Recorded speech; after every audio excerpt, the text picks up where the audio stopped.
Depuis aujourd'hui, Emmanuel Macron peut à nouveau dissoudre l'Assemblée, mais la menace est-elle à prendre au sérieux? Élément de réponse avec Marion Becker. J'ai décidé de vous redonner le choix de notre avenir parlementaire par le vote. Je dissous donc ce soir l'Assemblée nationale.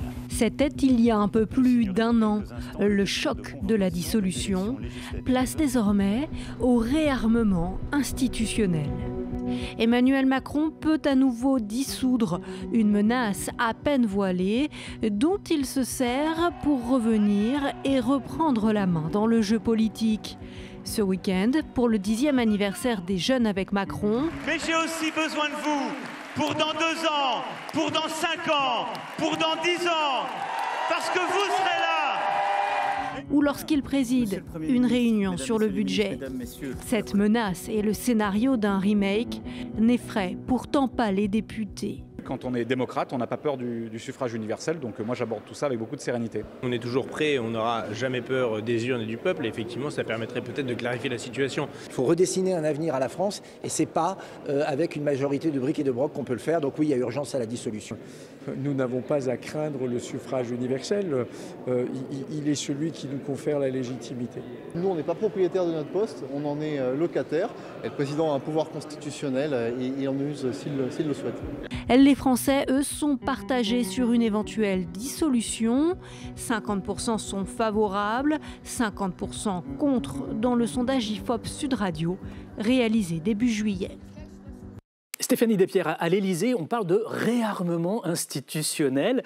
Ça donne un peu l'impression que c'est comme la dissuasion nucléaire. Le but, c'est d'avoir l'arme, mais de ne surtout pas l'utiliser. Et de faire savoir qu'on l'a et qu'on n'hésitera pas à l'utiliser. C'est en ça que c'est assez similaire à la dissuasion nucléaire. Mais le président de la République l'a fait savoir. Il a finalement, en décembre, reconnu qu'il avait probablement fait une erreur, en tout cas que ça n'avait pas été compris. Et là, en juin, il dit « Mon souhait, c'est qu'il n'y ait pas d'autre solution », mais il précise « Mais mon habitude n'est pas de me priver d'un pouvoir constitutionnel ». Et c'est vrai que, de manière générale, en fait, il y a encore 1 an et demi avant 2027, on peut comprendre que le président de la République se dise si jamais la situation politique est bloquée, je peux m'en servir. C'est aussi une manière de faire peur, entre guillemets, aux députés. Il a beaucoup insisté en leur demandant de travailler ensemble. Il constate que ça ne marche pas très bien. On l'a vu, là, tous les députés disent on est prêts à repartir en campagne. Ah oui, c'est même pas peur. Hein. Quand on les entend, c'est. Sauf qu'en fait, hors caméra, ils sont encore essorés par la campagne express de l'année dernière, quels que soient les bords. Même si la France Insoumise, le RN disent on est prêts. En fait, il y a beaucoup de députés qui se disent non, il faut là un peu de stabilité. Voilà, chacun vous dira oui, moi j'ai mes affiches, j'ai toujours un tract dans la poche, j'achèterai de la colle dès qu'il y a une censure au cas où il y aura une nouvelle dissolution. Mais on sent qu'il y a des craintes partout. Antoine Oberhof, est-ce que cette menace, elle est à prendre au sérieux ou pas? Moi, je n'y crois pas à la dissolution, pour tout vous dire. Mais si, je comprends très bien la raison pour laquelle Emmanuel Macron brandit cette dissolution. Il l'a brandit parce qu'il est limité par un autre frein constitutionnel, qui est la possibilité qu'il n'a plus de pouvoir se représenter pour un 3e mandat. On le sait depuis la réforme constitutionnelle de 2008, un président est limité dans l'exercice à 2 mandats. Il a donc besoin d'exister, Emmanuel Macron. On voit combien autour de lui les chevaux sont lâchés, les ambitions présidentielles sont libérées par cette impossibilité juridique qui est la sienne. Édouard Philippe, Gabriel Attal. Donc effectivement, il brandit cette menace. Néanmoins, il l'a brandi face à son propre camp, en fait. Il fait peur à son propre camp, c'est ça l'idée. Parce que la réalité, c'est que il y a 1 an, il avait fallu notamment l'investissement de Gabriel Attal pour sauver les bataillons macronistes et les députés macronistes, effectivement, même s'ils peuvent être un peu tartarins face caméra, n'ont aucune envie d'être renvoyés comme ça à l'abattoir dans leur circonscription et de se faire ratiboiser au bénéfice probablement des députés RN. Donc véritablement, et par ailleurs, cette dissolution ne résoudrait rien aux problèmes institutionnels et à la paralysie que nous observons maintenant. Elle a eu au contraire pour effet d'accélérer ce blocage institutionnel, d'ancrer dans le temps la tripartition du paysage politique. Stéphanie Despierres, on voit qu'au même moment, Emmanuel Macron s'investit à nouveau sur des sujets de politique intérieure. Est-ce qu'il faut faire un lien entre les deux? On sent qu'il veut reprendre la main d'une certaine façon. Très clairement, donc il y a 2 manières de reprendre la main. Dire qu'on a à nouveau l'arme de la dissolution, c'est ce que fait son entourage, et être très présent. On l'a vu ce week-end, il est allé au meeting des jeunes avec Macron, qui désormais s'appelle les Jeunes en Marche. Il n'était pas invité, enfin il était convié, mais il s'est invité en surprise et il a dit j'aurai besoin de vous dans 2 ans, dans 5 ans, dans 10 ans. Il a fait un conseil de défense hier sur l'entrisme islamiste. Il a réuni les ministres pour parler du budget. On sent qu'il a envie de reprendre du poids sur la scène. Il a recadré aussi François Bayrou. Il a recadré François Bayrou en lui demandant de recadrer ses ministres. Il recadre les ministres en leur disant « occupez-vous de vos affaires ». On sent que la situation politique intérieure l'agace et qu'il a envie de s'en mêler pour justement que soit que ça aille plus vite, soit que ce soit plus clair. Donc on sent bien ça. Et ça, et la dissolution, c'est une manière de dire bah, « regardez, je suis là ». Et depuis quelques jours, il ne fait que ça, de dire je suis encore là 1 an et demi et je ne vais pas laisser le pays aller à volo. Alors si on passe en revue les différents partis de l'opposition, on commence par le Rassemblement national. Officiellement, il la réclame, cette dissolution, mais dans les faits, est-ce que c'est vraiment un souhait, un désir profond? Le premier réflexe des commentateurs après la condamnation de Marine Le Pen en première instance à une peine d'inéligibilité a été de dire que le Rassemblement national n'avait plus intérêt à la dissolution, précisément parce qu'elle ne pourrait plus se représenter. Ce que l'on voit, et ce qu'on écoutait encore ce matin dans la bouche de l'un des lieutenants de Marine Le Pen, Jean-Philippe Tanguy, c'est que Marine Le Pen, tout comme Jean-Luc Mélenchon, qui est en retrait de l'Assemblée nationale, n'a pas besoin de son mandat de député pour exister politiquement. Donc le Rassemblement national, il est possible qu'à l'automne, et compte tenu de la saignée budgétaire qui s'annonce, ait intérêt à pousser les feux d'abord de la censure de François Bayrou et appelle à une dissolution sûre de ses forces. Et de fait, François Bayrou, ayant perdu ce lien fragile qui l'unissait aux socialistes sur la non-censure, s'est placé dans les mains du Rassemblement national.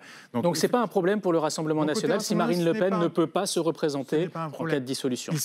Même un mode de scrutin constant, on sait qu'ils veulent éventuellement la proportionnelle, on sait que précédemment aux législatives anticipées, les triangulaires leur avaient coûté cher et que le Front républicain avait quand même tenu les privant de fait d'une majorité absolue, mais ils ont envie de retenter l'expérience, d'autant que, imaginez un instant, un Jordan Bardella arrivant moins d'1 an avant l'échéance de 2027 à Matignon ne pourrait pas véritablement être tenu comptable des orientations prises et puis éventuellement de la paralysie du pays.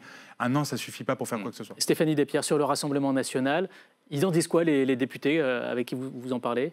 Mais c'est vrai que face caméra, c'est vraiment cette stratégie-là, en disant même pas peur. Ils sont persuadés que de toute façon, ils reviendraient avec plus de députés à l'Assemblée. Ils ont le sentiment de s'être fait voler l'élection l'année dernière, donc il y a un certain déni démocratique. Donc ils disent évidemment, on veut y aller. Après, je pense qu'ils seraient... L'année dernière, ils n'arrêtaient pas de dire qu'ils étaient prêts pour des nouvelles législatives. On a bien vu que ce n'était pas le cas. Là, les choses sont quand même... organisé plus en amont, donc ils seraient probablement plus prêts que la dernière fois. Après, certains dans le bloc central se rassurent en disant oui, mais probablement on aurait plus de députés RN, mais ça ne réglerait pas le problème de l'éclatement du paysage politique. Donc, ils essaient de se rassurer comme ça. Ce qu'il faut raconter aussi qui est intéressant, c'est qu'il y a un moment, des ministres et des proches d'Emmanuel Macron avaient essayé de le persuader de dire très clairement qu'il n'utiliserait plus la dissolution, justement pour couper l'herbe sous le pied du Rassemblement national et pour permettre au Parti socialiste de peut-être se dégager un peu plus de la France insoumise. Alors, on va en parler du Parti socialiste, parce que c'est une autre question.